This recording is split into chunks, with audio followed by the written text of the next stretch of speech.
అందరికీ నమస్తే అండి. ఈరోజు వచ్చి మా బావ వస్తున్నాడు ఇండియా నుంచి. మొన్న సంక్రాంతికి వెళ్ళాడు కదండీ! ప్రీవియస్ వీడియోలో మీరు చూసుంటారు. జస్ట్ ఒక 2 వీక్స్ అయింది వెళ్ళి మా బావ. మాకు డ్యూటీస్ ఉండడంతో కంపల్సరీ రావాలని చెప్పి ఫోన్ చేశారు మా వోళ్ళు. మా ఓనర్స్ కంపల్సరీ రావాలంటే ఇంకా మా వోడు వస్తున్నాడనమాట. నేను మస్తాను రిసీవ్ చేసుకుందామని మార్నింగ్ 5:00కి ఎయిర్పోర్ట్‌కి బయలుదేరాం. మా వోడు 5కి దిగిపోయాడు. దిగిపోయి మేము కారు పక్కన పెట్టుకున్నాం.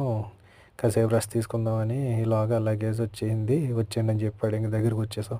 వెళ్ళినప్పుడు చాలా ఆనందంగా వెళ్ళాడు. మీరు చూసుకోవచ్చు ప్రీవియస్ వీడియోలో. కానీ తిరిగి వచ్చినప్పుడు మాత్రం పైకి నవ్వుతున్నాడు కానీ చాలా బాధపడతాడు. ఎందుకంటే పాపం 1 మంత్ ట్రిప్ అని వెళ్ళాడు. కానీ 12 డేస్ కూడా క 12 డేస్ కూడా కంప్లీట్ అవ్వలేదు నాకు తెలిసి. కానీ మా బావ వచ్చేసాడు. మా సిస్టర్ ఎంత బాధపడ్డదో. సారీ సిస్టర్, ఎందుకు సారీ చెప్తున్నాను నీకు తెలుసు. సారీ బావ, నీకు కూడా నీ వీడియో చూస్తే కింద కామెంట్ చేయి. ఇంక మా వాడిని తీసుకుని ఇంకా మేము ఉండే రూమ్కి బయలుదేరిపోయాం. ఏంటంటే మాకు ఇండియా నుంచి పచ్చళ్ళు గట్రా తెచ్చాడు. కానీ సాటిస్ఫాక్షన్ లేకుండా రావటం చాలా బాధాకరం. సారీ బావ, వన్స్ అగైన్. ఓకే, ఇలాంటి వీడియోస్ కోసం లైక్